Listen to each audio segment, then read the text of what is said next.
Ladies and gentlemen, it is a big, weird, wild world out there, folks. And here we stand, al pie del cañón, ready for anything. I'm Rob, that's the Natch, and you're listening to... The ProBoh Show!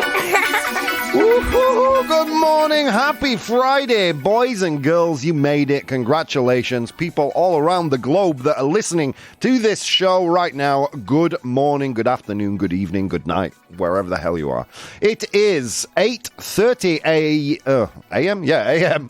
Central European time. Dude, Natch, you have to be kind of tired and weird not to know what time it is, where you're at.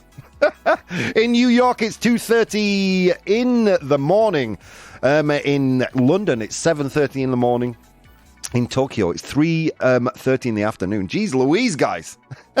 I don't know where you are, how you're listening, but welcome to the show. And a big special shout out to you angelic beings, you podcast downloaders. I love you. Don't miss out. You can download the show on every good podcasting platform. And my God, my friends, what a show today.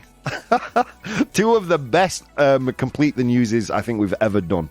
But before that, we ask 100 humans to name a profession, a job, where you'd have to smile a lot. Sonreír, smile. Then in Complete the News, we look at a microscopic something that sold for a lot of money, and we find out what rained down in the French countryside. Ooh, interesting stuff. But before all of that, we have an unpopular opinion, a good one today. Finally, not an immensely popular one like the last two. Today's unpopular opinion is breakfast is not the most important meal of the day. Let's see what people have to say about that. Finally, I do need to say a good morning, a special good morning, and a digital abrazo to the people, the wonderful warriors joining me in chat. That's Nessa Finessa who says hello. Pedro says happy Friday. Bow, bow, bow, bow. Eugene joining us all the way from Russia. Vero, good morning, beautiful warriors. Thank God it's Friday. Mr. Cruzando, good morning, guys. Vero, at the feet of the canyon. Al pie del cañón. Literally, you translate that as... well, not literally, but the same meaning would be on the front lines. On the front lines. And good morning, we made it, says the bridge. That's right, guys, if you want to join these godlike people who are joining me in the chat and that will contribute to today's content, you can do that at twitch.tv/professional bohemian. How are you doing out there? How's Min? Min's here as well, joining us all the way from the Netherlands with Pedro of the Canyon. Al pie del cañón. I think I finally nailed it, Natch. It's only been a year since I've been saying that catchphrase. Took me a year to really put it in my brain. Al pie del cañón. All right, so, that's what's coming up in the show, my friends. But for now, I'm here, you're here, Natch is here. Let's take a look at what's going in the world, on in the world. First, we have to take care of business. Natch, how are you doing, sir? What's going on this weekend in Natchland? I have a lunch with my family, but... Nice. Yeah. Nice, so no kids' birthday parties? No. Oh, it's good to be Natch this weekend. Good to be Natch. Are you going to Canada Day? No, I don't think so. No, I think Andrea and I are going to go for breakfast. We have our Saturday morning traditional breakfast. Instead of having it in my house or her house, we'll go and have it. We'll have pancakes for Canada Day. Guys, if you're here in Madrid, I do recommend you head over to Roll Madrid, Calle Amanyel number 23.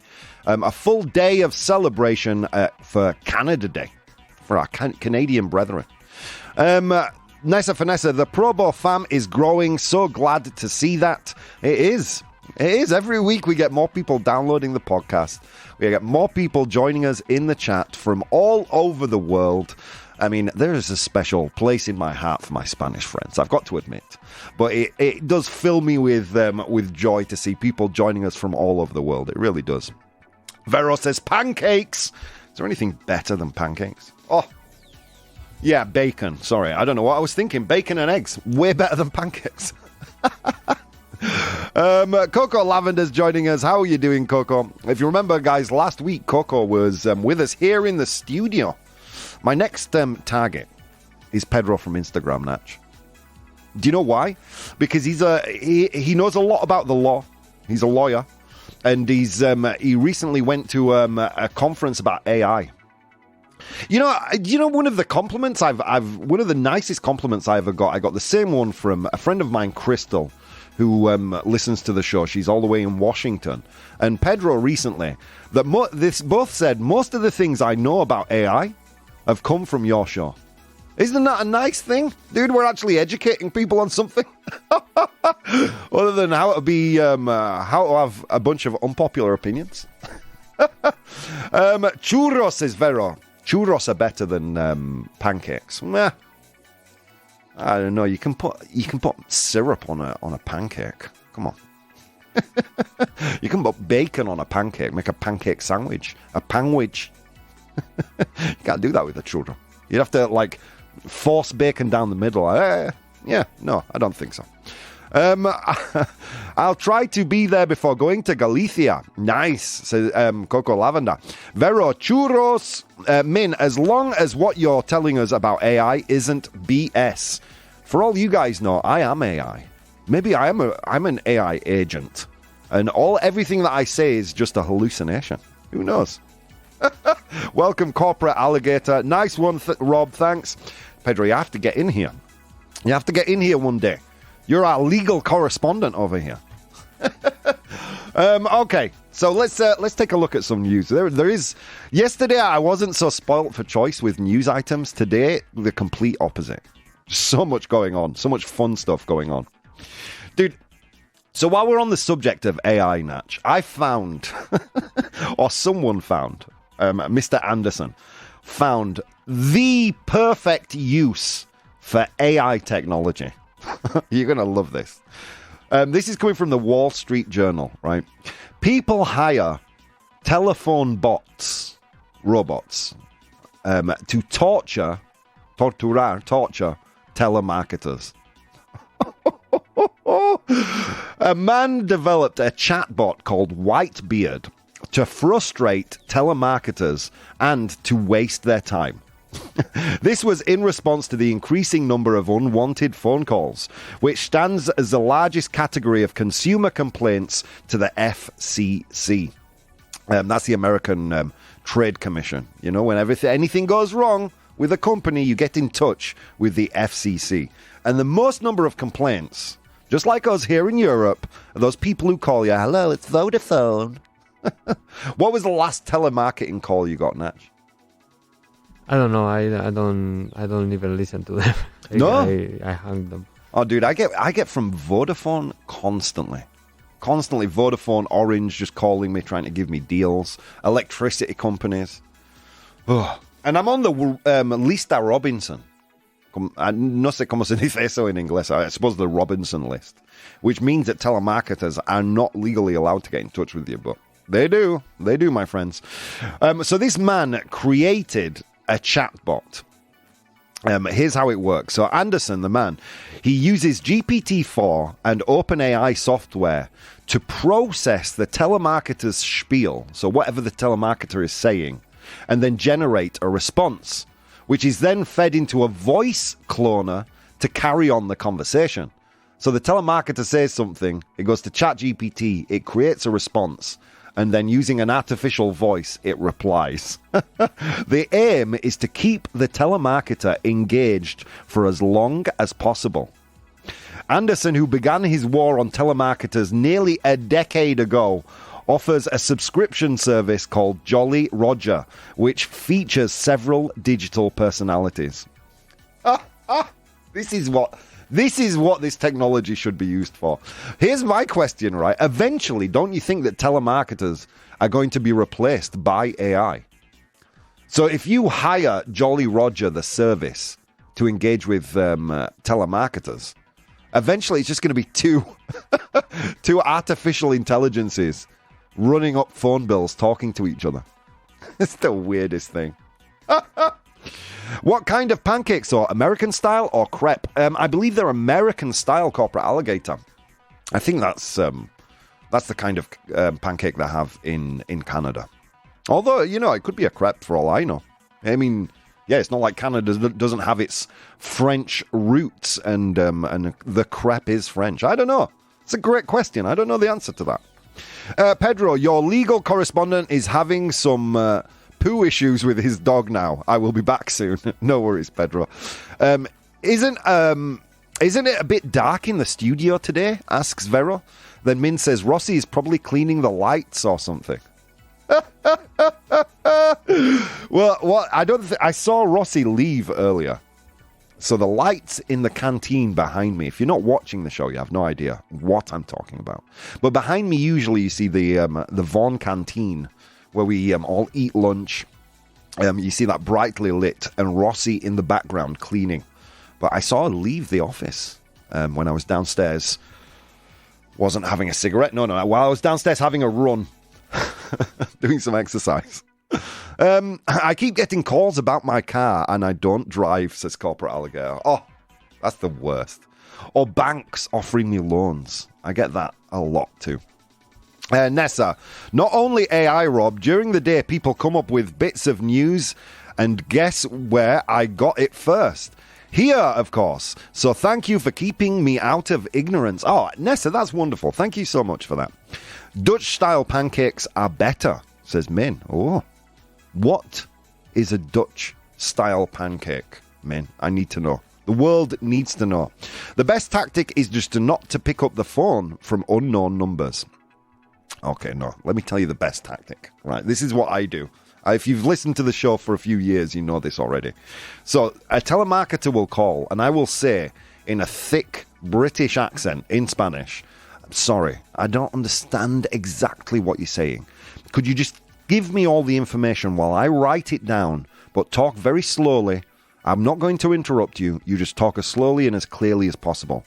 And then I just leave the phone on the side. And eventually they hang up. It's good for me because I don't have to deal with it. It's good for them because if they're on the phone for over a minute, I think they earn a little bit of money.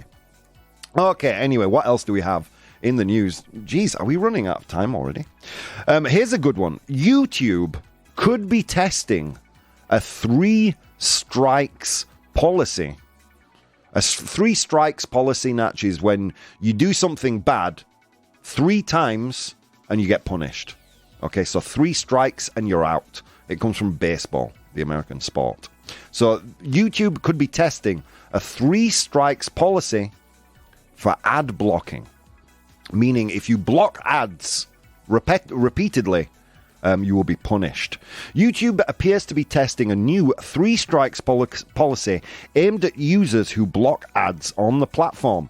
The potential new policy was noticed by a Reddit user who encountered a pop-up message while using an ad blocker.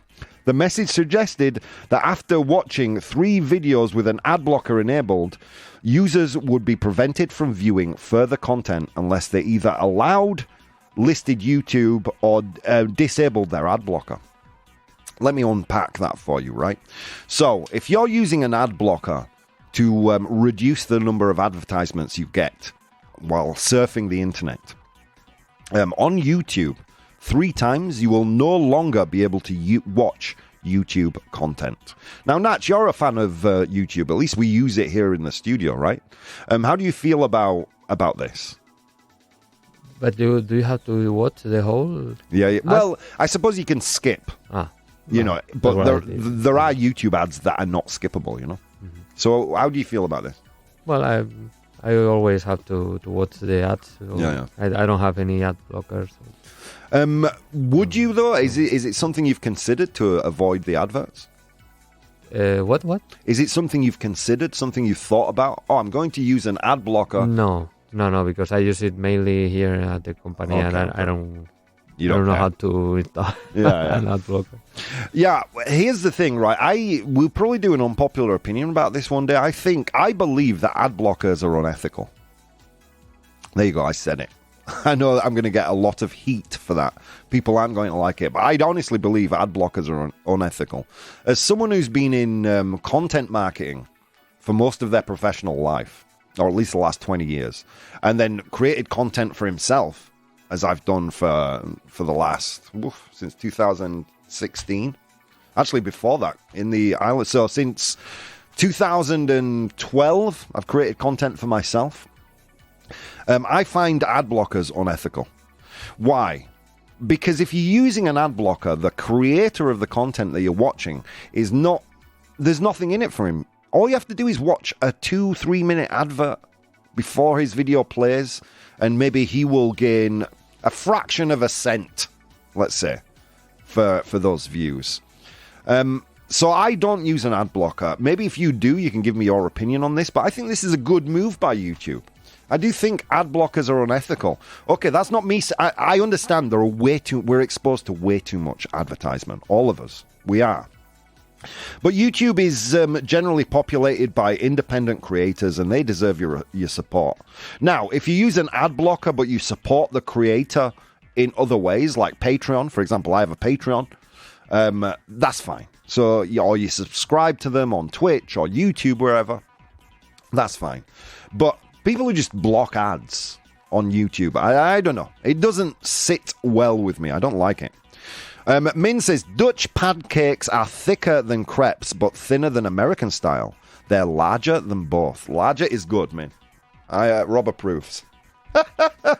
Vero, there's a new law that reads companies are not allowed to call you unless you give them specific permission. Ooh, I like that law. Actually, now we come to mention it, I haven't received a spam phone call in a while. I wonder if it's because of that law. Thank you, Vero. Min, and in Dutch pancakes houses, you can order them with literally anything, whether it's apple and cinnamon, vanilla ice cream, or salmon. They're pizza-like in their ability to carry any topping. I think I might agree with Min. I think Dutch pancakes are actually the best in the world. That's awesome. Okay. Eugene, sometimes I answer to those calls in English or Spanish. They only speak Russian, of course. Nice, Eugene. Min, on YouTube or Twitch, sure. But if you're a web page that fills my screen with 50% ads, then it's getting ad blocked. Corporate Alligator, wonder if YouTube will lose a lot of viewership due to banning ad blocker. A lot of people are already getting angry about all the ads on Twitch. Yeah, that's true. Twitch has a lot of ads, and you tune in. Usually those ads play right before it gives you access to the stream. And usually if you go to a stream, you want to watch it immediately. So I understand how that can be annoying. How you doing, Eric? Joining us all the way from the Philippines. How's it going, my friend? Ooh, go on then. One quick last piece of news. Okay, here we go. This is it's actually a little bit world-changing from SingularityHub.com.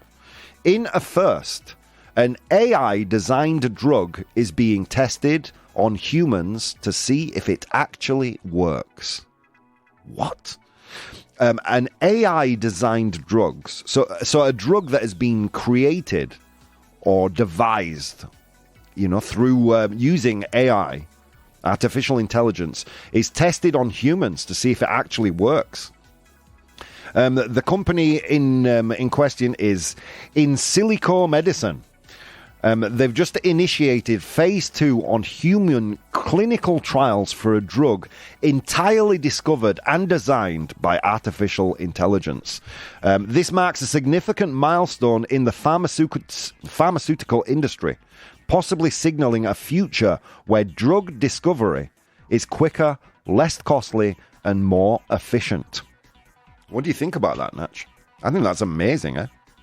I mean, look, I don't care that a human discovers it or an AI discovers it or that most of the drugs we use, the most common, most useful drugs from penicillin, aspirin, penicillin certainly, were created by accident by humans, So what do we care if AI has developed these drugs as long as they work? I think this is massive. The only downside I see is that the pharmaceutical industry, from what I can tell, is kind of evil. Much more engaged in finding things that can reduce symptoms rather than cures. Because there's a lot more money in symptom management. But whatever, I mean, it's still great news for the planet, just in case, go through another plague like we did with COVID. Pedro, I prefer Italian pancakes. Very similar in shape, but essentially with some tomatoes and pepperoni on top. Oh, pepperoni. Min, YouTube has the luxury to create ads that can't be blocked by making them part of the video themselves. That's true. Corporate Alligator, Fudge AI. Has anyone watched Will Smith AI robots take over the world? I have not, Corporate Alligator, but I'm going to make a note of that. Fudge AI. Okay, thank you. Will Smith, AI Will Smith. Sounds like an interesting story. All right, guys. So there you go. That's a bit of news for today. Let's go to today's unpopular opinion. Unpopular opinion. Okay. Finally, a not so popular, unpopular opinion. Here we go. Breakfast is not the most important meal of the day. That's today's brain fart. Today's rayada. Today's pedo mental or pedo cerebral. Breakfast is not the most important meal of the day. As always, I shared this yesterday on my Instagram. Natch, how do you think people said? What do you think they said? Did you think they agree, disagree? I think they agree. They did agree. By a lot or by a little? A little. By a little. Very good. Yeah. 64% said true. It's not the most important meal of the day. Nessa says, it's going to happen in all areas faster and faster. It's now part of our life and it's a fact. It's true. It is now part of our lives. Yeah. Okay, let's go to what the elves, the poor enslaved elves, said yesterday.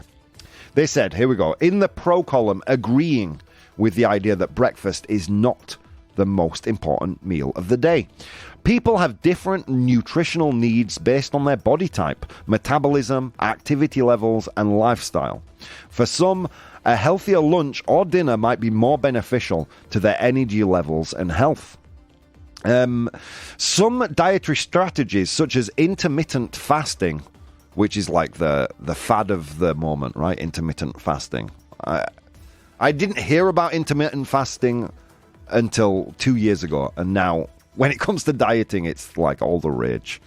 So intermittent fasting may involve skipping breakfast. This can have various health benefits, including weight loss, improved mental clarity, and enhanced metabolic health. Some people naturally aren't hungry in the morning. Forcing oneself to eat when not hungry can contribute to excessive calorie intake and potential weight gain. Disagreeing with this statement, saying that breakfast is the most important meal. What are you talking about? Here we go. Eating breakfast helps to kickstart your metabolism and prevents you from feeling overly hungry later, which can lead to overeating. A healthy breakfast provides a vital energy boost to the start of the day, improving focus, concentration, and productivity. Dude, I have coffee for that. Thank you. And finally, eating breakfast ensures that you're spreading your nutrient intake throughout the day, which can contribute to a balanced diet. What do you think about this, Natch? Most important meal, not the most important meal? I think they are all important. Yeah? Yes. You're like a hobbit. Yes. First breakfast, second breakfast. I love it. Let's see what people are saying. Sorry, the correctus keeps correcting. No worries, Nessa. For me, breakfast is the most important meal of the day and the biggest, says Eugene. Corporate Alligator, yeah, but eating just before you go to bed feels the best, so I don't need breakfast. Yeah, I do the same thing, Corporate Alligator. And I kind of have breakfast just either while I'm in bed at night, dude, muesli at 10 p.m. Oh, and then you just eat that, you fill your belly and you sleep like an angel. Oh, dude. Where were we? Nessa, I don't know if it's the most important, but I do love a good breakfast. And Rossi apparently was in the background. Yeah, she's there. She's cleaning. She's doing a thing. Guys, please send me shots of Rossi in the background. I love it. Eric says, me and my mom, who listens here, says breakfast is the most important. All right, well, I have some thoughts and some facts and figures about this, but we'll get to that in a little while. Let's see what people sent me. I did get some messages about this. David says, breakfast? Who has time for breakfast? I thrive, he says. I thrive on coffee until lunch. God. David and I, we are clones because I do the same thing. It's all about managing time and energy effectively. If skipping breakfast helps, so be it. Nice. Rosa says, to me, every meal is important. Rosa sharing Natchi's opinion. I understand the debate, but the joy of a well-cooked breakfast is something quite special.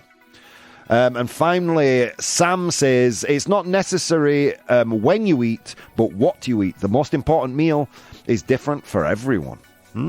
Okay, well, I'm going to post a poll in the chat. As you know, the decision makers are here, are the wonderful warriors who join us live on the show. You can do that too. Twitch.tv/professionalbohemian. Guys, so many things you could have been doing this morning, but instead of doing those things, you took the time to spend some time with me. And it means the world. See you soon. Hey guys, if you'd like to support the show, you can do so on Patreon. That's patreon.com/professionalbohemian. There you'll find VODs of the episodes as they are recorded live, blogs, vlogs, and behind-the-scenes content. If you'd like to watch the show live, you can do so on twitch.tv/professionalbohemian, and you can participate in the polls we use in the show on Instagram @professionalbohemian or Twitter @ProBoh, ProBoh.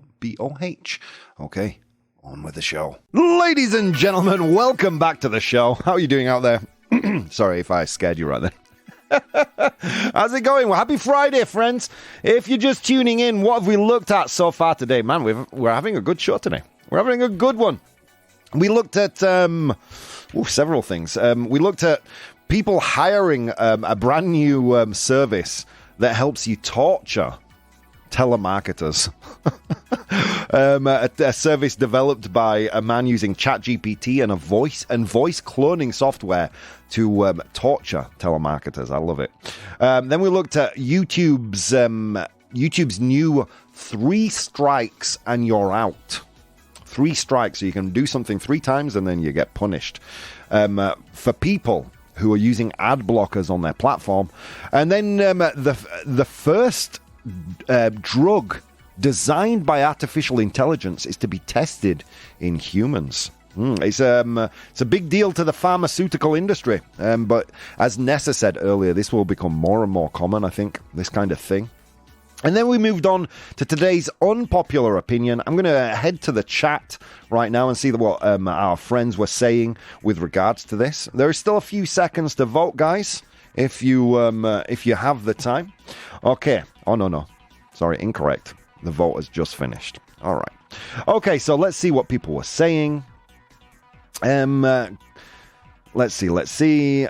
Okay, here we go. I could never eat in bed. Imagine a juicy sloppy burger. That's from Corporate Alligator. No, like breakfast food. I eat breakfast food in bed in the evening. I used to, at least. I used to eat the muesli that they sell in my local supermarket. It's delicious. And I would be peckish. I would be hungry in the evening, and I'd, have a little bowl in bed. I live alone. Why the hell not? No one's going to judge me. Maybe the dogs, but they don't care. Coco says, it is important to have a good breakfast. Not necessarily to be early after getting up. I take it after some hours, so she has breakfast after a few hours of waking up. But it's important to have proteins and no sugar. Mr. Cruzando, breakfast is not the most important meal. It depends on the person. I have a friend whose breakfast was a cigarette and a glass of milk. Not so healthy. Your friend, if you added coffee to that milk, your friend and I have the same breakfast. Nessa still doesn't know what to vote. Memories of my pops waving bacon under my nose to wake me up as a child are priceless. Oh, what a way to wake up. That's a better way to wake up than a kiss from a loved one. Wake me up with bacon. That's the way. The bridge says, it is the most important meal of the day. I know from experience. I'm a big eater. However, eating breakfast every day has helped me put my life back on track. And believe me, it was extremely derailed. Okay. English breakfast. Geez Louise, says Nessa Vanessa. It's the best, isn't it? Oh. Bacon, eggs. Oh, sausages. Oh. What's your favourite breakfast, Natch? What's like the Natch number one breakfast recommendation? I would say toast with tomato and yes. Yeah. Oh, it just makes me sad to hear that. It makes me sad that you've got no recognition of the joy inspired by bacon and eggs. Oh, dude. Yeah, I know. You guys just eat healthy. I get it. A lot of fats in bacon and eggs, I guess. Oh, come on, guys. My final thoughts for this, Rob. For me, as a Filipino citizen, skipping breakfast is like a major disaster. I hate getting an ulcer when I don't eat breakfast as an important meal for my day. If my mom listens and joins this live stream, it will become 50% for the final result. Ooh, spoilers. All right, well, I have some things. I told you I had some facts and figures to share with you. Which is these things that I've known for a while were kind of. I ended up watching a documentary the other day about Mr. Kellogg, the inventor of the breakfast cereal, and found out these things, and it inspired me to do today's unpopular opinion. So here we go. Here are some clinical facts with regards to breakfast as a meal. The American Journal of Clinical Nutrition has multiple studies that challenge long-standing beliefs about the importance of breakfast, particularly in relation to health and weight loss. A study at the University of Alabama divided 300 volunteers who were trying to lose weight into three groups. One to eat breakfast, one to skip breakfast, and one to carry on their usual routine. The results showed negligible differences, very little difference in weight loss, with no real connection to breakfast or not. A study at the University of Bath in England found that whether people ate for breakfast or not, their body weight, resting metabolic rate, cholesterol, and most measures of blood sugar remained the same after around 6 weeks. No difference again. It's not saying it's not an important meal, it's just not more important than any other. We need to recontextualize our relationship with breakfast, I think. And then there was a really great article from The Guardian about the origin of the phrase breakfast is the most important meal of the day. The popular belief that breakfast is the most important meal of the day is relatively recent, more recent than you might think. It has its roots in the late 19th century in the US. Prior to this, breakfast really wasn't considered particularly important, and whether people ate it or not wasn't really a big deal. However, as the Industrial Revolution led to a change in people's lifestyles, farm labor to stationary work in factories and offices, heavy breakfasts were blamed for indigestion, prompting a move towards lighter meals. And here we see the birth of what we know as the breakfast cereal. Los cereales, I think you say in Spanish, right, Natch? Cereales, como cornflakes y tal.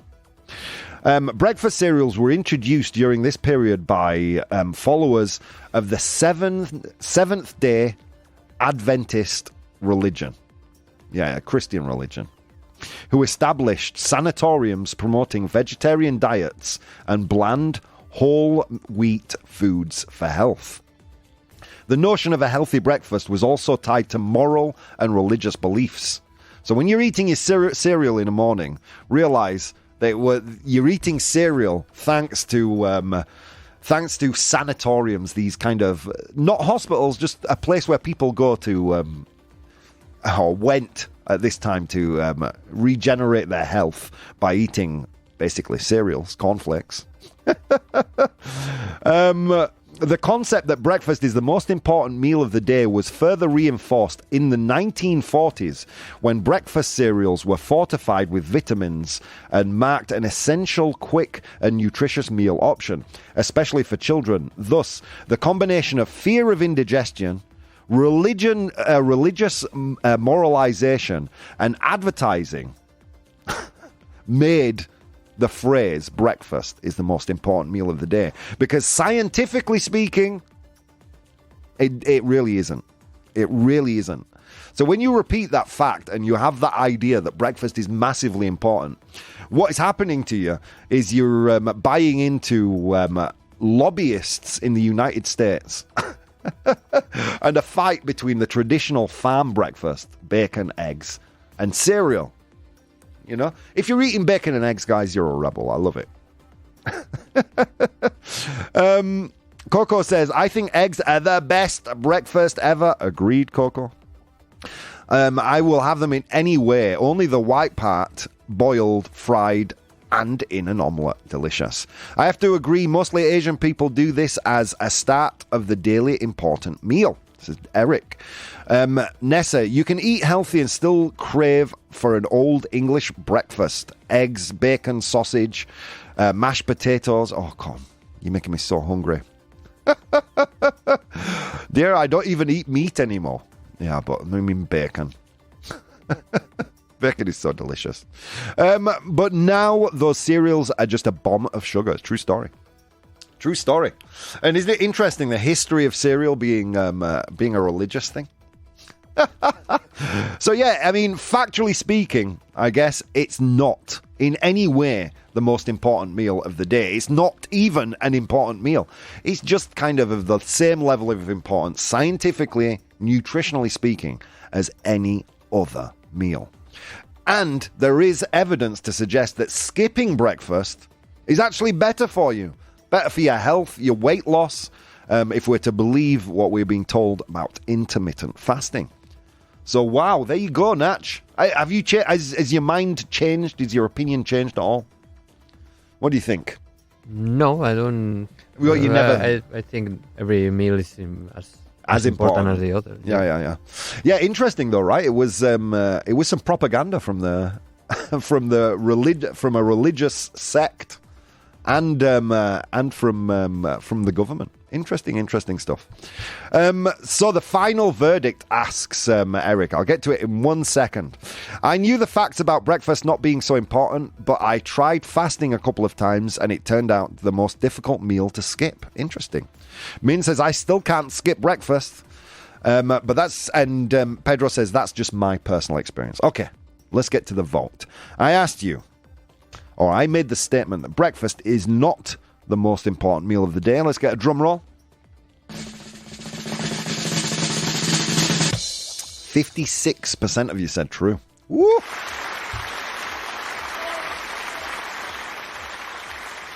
Hopefully now that would be a little more of you. Having heard everything I've said about the nutritional benefits of skipping meals, the origin of the statement, breakfast is the most important meal of the day. All of that, it's just not. It's lie. It's propaganda that we've passed into the common cultural zeitgeist, and it doesn't belong there. But it's true. It feels nice to have a breakfast.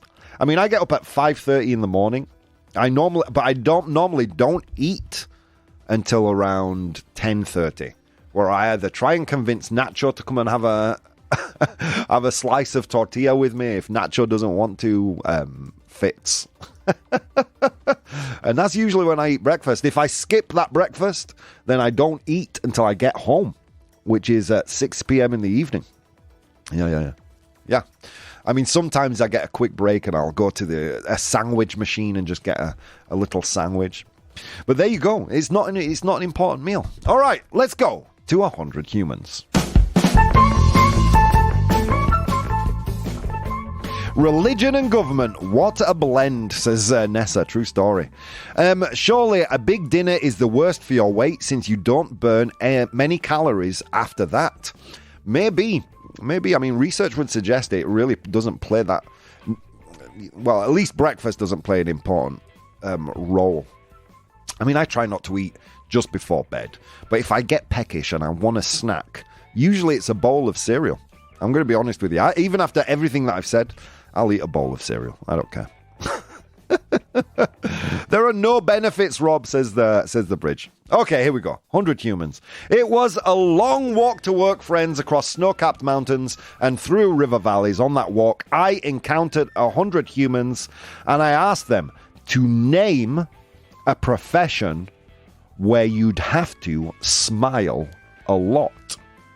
Name a profession where you'd have to smile a lot. Nombra una profesión en la que tengas que sonreír mucho.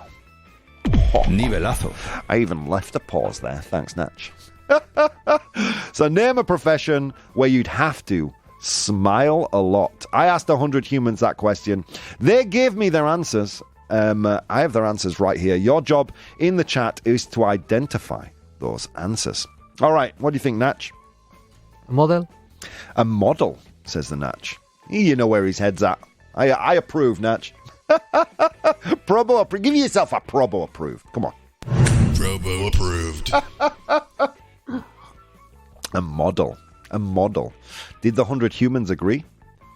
No one in there. No one else. No. Pedro said a model. Okay. So Natch and Pedro. Here we go. Is it there? Yes, it is. Well done. It's actually the number one answer. Right. What do you expect from the two oracles, from the legal correspondent and from the oracle himself? They knew. Yeah, a model, 41 of 100 humans said a model has to smile a lot. Okay, let's continue. Coco Lavender says a clown. A clown, un payaso. Un payaso, clown. Is it there, though? No, guys. No, not even a smell of a nivelazo. Yeah, I know, Natch. That's some niche vocabulary right there. Payaso. Is it there? No, it's not. Sorry. It's a great answer. It's a great answer, but it's not there. Okay. Nessa says public relations, a PR person. A PR person. Public relations. Is it there, though? No, it's not. Oh. But a great answer. Public relations, great answer.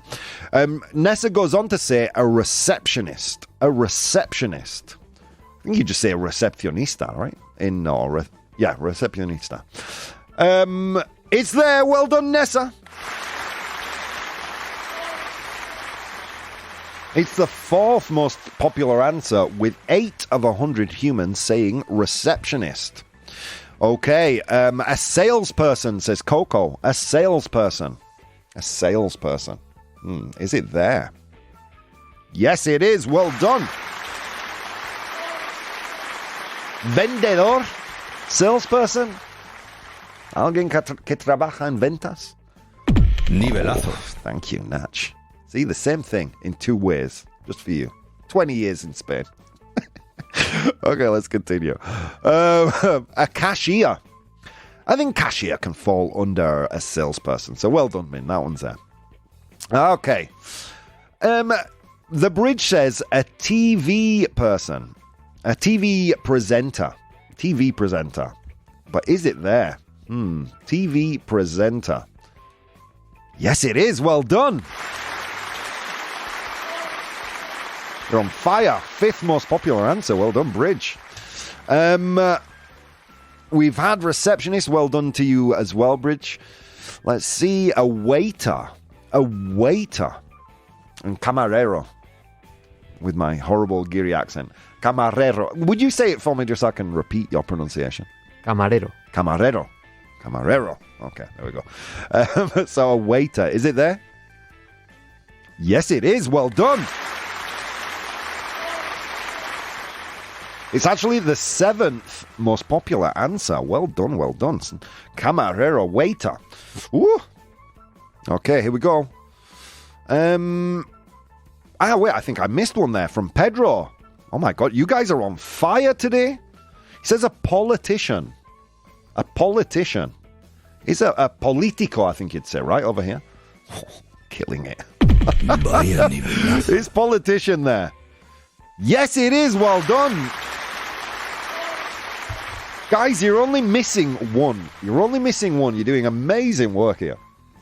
And we have Don't Beg Rob, says the bridge. Waiter, TV host. We had that one. Well done, Mr. Cruzando. That one was there. Models don't smile anymore, says Nessa. That's true. They just look miserable all the time. To be honest, if you ate salad 24/7, you'd look like that too. You know what I mean? You know, just introduce yourself to a bacon sandwich. Come on. A sadistic dentist. A great answer. That's from Pedro. Nurse, says Nessa. Models don't smile to make the clothes they wear more expensive. They're serious. Wow, interesting. I didn't know that. It's a marketing strategy. Says Coco. Nice. Okay, I'm gonna give you a clue. These are people. They're not waiters per se, but they instruct you on how to attach a safety belt, and then they will push a cart up and down a mode of transportation, offering you peanuts or overpriced drinks and food. They maybe offer you a pillow occasionally, una almohada, just so you're comfortable. You're usually in their care for anywhere from an hour to 12 hours, depending on how far you're traveling.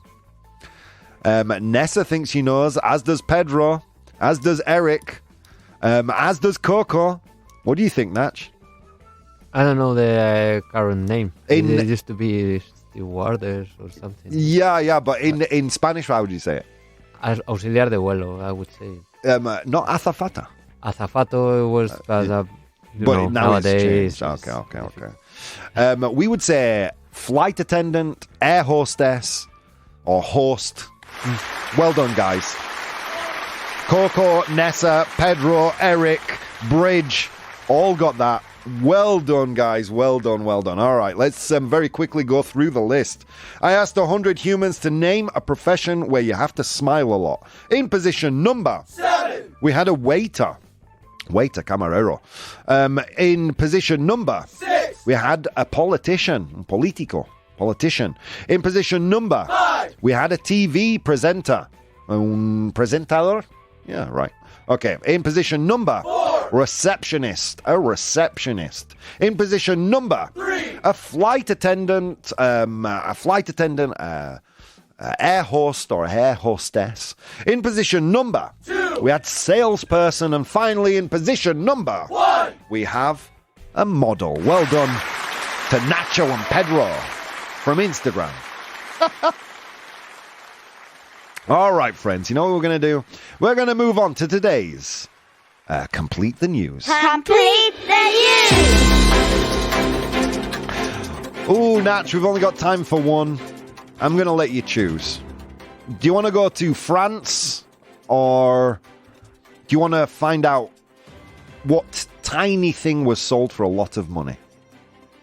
That tiny thing. Tiny thing. Okay, good choice. They're both equally as good. We'll do the other piece on Monday, guys. It's a funny one. Here we go. A microscopic blank, smaller than a grain of salt. So a microscopic blank, a microscopic something smaller than a grain of salt has been sold for $63.7 thousand. A microscopic blank has been sold for $63,000 at auction. En una subasta. Nivelazo. I know, Naj. I know. But what is it? Is it A, a handbag, B, a computer chip, or C, a handgun? A microscopic blank smaller than a grain of salt has been sold for $63,000 at auction. But what is it? A, a handbag, B, a computer chip, or C, a handgun? Un arma. But I don't know how you say handgun specifically. Una pistola? Pistola! Oh, dude, Natch, give yourself a nivelazo, thank you. Nivelazo. Yeah, I knew that, and I didn't. My poor brain today. It's been a busy week. Okay, so what do you think, Natch? Handbag? You think handbag, really? Okay. I don't know. Okay. All right, well, let's see. Natch says A, handbag. He's on his own. No, Nessa agrees with him. You and Nessa. But everybody else says B. I will salute Min for saying C, the only person to say handgun. Everybody else says computer chip. Computer chip in the lead. Okay, here we go. Let's get a little drum roll. A microscopic. A, handbag. Damn it, Natch. I want it. You know what I mean? All I ask after a week of hard work is to beat the Natch on Friday's Complete the News. Yeah, it's true. A microscopic handbag smaller than a grain of salt was sold at auction for $63.750. That's almost $64,000 by a Brooklyn-based art collective known for its controversial designs. The collective aimed to make the trend of small handbags, or take this trend of small handbags to an extreme. So yeah, they created a handbag smaller than a grain of salt. A tiny gun for the next 007 movie, says Min. Well, just in case they hire Tom Cruise. What is the point, says the bridge? I don't know. Yeah, it's weird. It's weird. I guess there's a trend of tiny handbags or something, and the idea there was to kind of just exploit this trend and take it to an absolute extreme. I got it. It's A, the Louis Vuitton bag, said Eric. I don't think it was Louis Vuitton, but still, funny nonetheless. You can't even carry a grain of salt in there. Exactly a point. Rafelka says very useful. Yeah, not useful at all. Unless you're going to use it to carry other grains of salt, right? What are you going to put in there? The point is about the LV bag, says Eric. Imagine losing it, says Min, especially after spending 64 grand on it. I mean, where do you put it? Isn't the point of a piece of art so you can see it without the use of a microscope? I don't know. The world is evolving too fast for me. I can't keep up, says the bridge. Me neither, bridge. Neither can any of us. That's why we're here. Al pie del cañón, friends. Because it's a wild, crazy world out there. Look, friends, that's all we've got time for this week. It's been a wild ride. Thank you so much for being here. Guys, so many things you could have been doing this morning. Instead of doing those things, you took the time to spend some time with me. It means the world. See you next time.